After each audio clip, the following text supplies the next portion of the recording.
Hi everybody, Joe Conkley in the shop. Refretting the 1937 D-18. This is the fret wire. I need to put it in the fret wire roller here to just to get it at a radius that is slightly tighter than the fingerboard radius. And I'll show you why as soon as I run this through here again.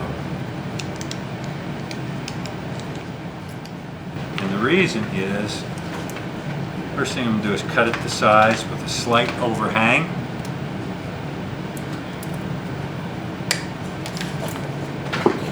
So when I set it on the fretboard, the ends are the first thing to contact the fretboard, and that allows me to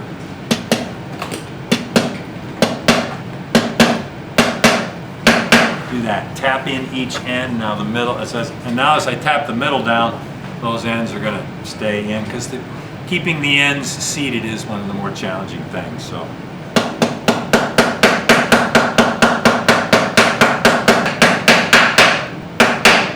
All right, that one's in. I have my fret buck here, which is a copy of a Taylor fret buck. Carpet pieces here, just to firmly seat the body of the guitar. I have my purse here, beautiful 70s style brown leather purse, which holds a shot bag in it. And the shot bag is heavy, but flexible. So it allows me to set the neck on there, and it seats firmly in the neck. Underneath that, it's a little hard to see, but here, listen to this. It's about a 3/8 inch piece of steel mounted on a piece of wood. The fret buck is specifically for seating the frets over the fretboard extension here, but it also sort of gives you that dead blow effect on the body of the guitar, even when I'm putting these frets in up here. So let's go for it here. Pound in some frets. So I set the fret wire up there, cut it to length with just a little bit of overhang. I've chosen this fret wire in particular. We buy this wire from the Just Car company. It has the standard Martin bead on the top, approximately 80 by 40 thousandths of an inch. But the tangs, which is the part that fits down in the slot, we have wire with a variety of tang sizes, so that when I put it in the slot, it is the right size, so that I can tap it in, it'll fit in there, but it will fit tightly and hold, but also I can use it to expand that slot a little bit if I need to. And that's what I'm trying to do. I'm trying to expand that slot a little bit, because in addition to truing up the fingerboard and sanding it and putting a new set of frets in, I am doing a compression refret. I'm trying to get compression as that wire goes in on the fingerboard like that, so that it reinforces and strengthens the fingerboard. I have that coming to a slight back bow, so when I put string tension on, it's going to pull it up to very straight with just minimal amount of relief. The compression refret.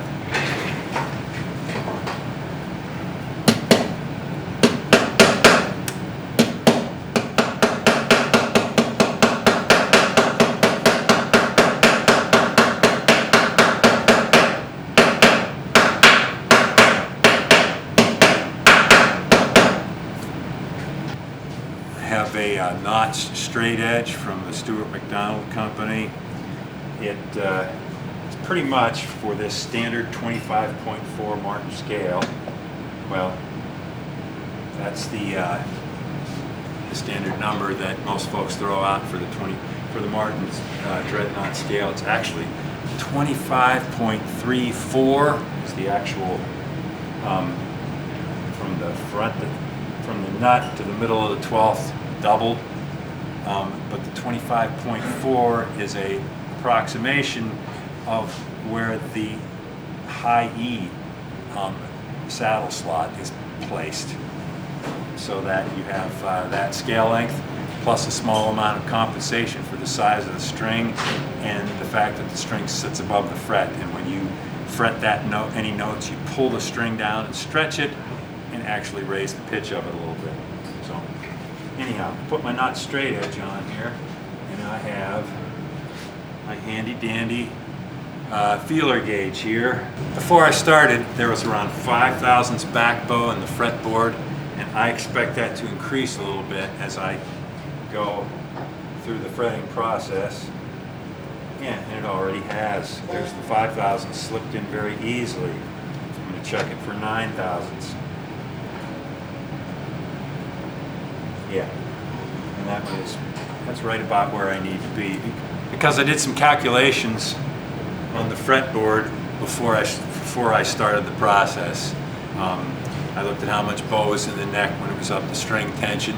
I took that string tension off, and I looked at how much bow was in the neck at that point, and it moves, of course. That gives me an idea of how much back bow I want to put in the neck.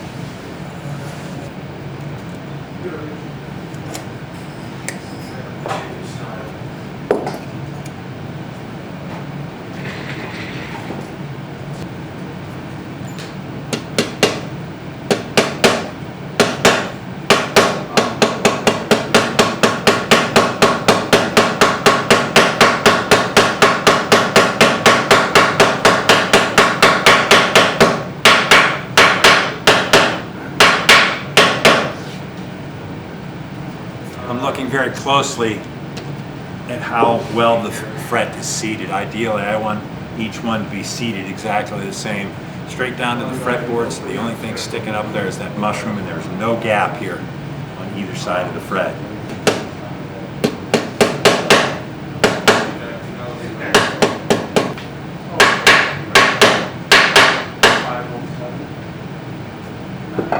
All right, that's fret number 8. I got to do 20. I certainly am accomplishing that visually. When I'm done here, I'm going to clip the ends of these frets off with my flush ground end nippers. Then I'm going to file them flat, put a slight angle on them. Then I'm going to take a file and go over the top and make sure that each fret is level with the two surrounding frets. The better I seat them, the more consistently I seat them, the less amount of fret wire I will take off. So in a brand new fret job, the ideal is to take that file, skate it across the top with no downward pressure, just the weight of the file, and it nicks the top of each one of these frets all exactly the same. Never truly happens that way, but the closer I can get to that, the more life we can get out of these frets as far as how long a player can play on it, and wear grooves into the frets from the strings that they're playing. And a lot of times you get certain strings in certain areas that wear faster than others, and then you can take care of those grooves with a fret leveling recrowning. At a certain point, after you've leveled and crowned the frets to a certain point, they have to be replaced. So I'm trying to maximize the fret life.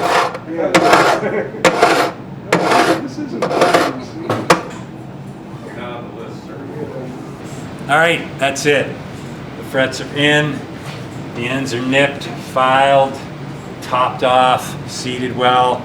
I have to proceed then with getting the nut and the saddle back in here, and the bridge pins, and doing the whole setup, stringing it up, checking that fret job that I just did to make sure the relief is correct. And then I'll do an overall cosmetic thing, look at the cracks I've fixed and just the overall look of the instrument, and I'll be done. And then we'll actually play this thing and hear it, which will be very cool. So, it's the St. Michael's Golf League champ signing off in the shop. That's right, me, my trophy. Thumbs up there. Take care, everybody. Like us and share us, and I'll see you soon in the shop.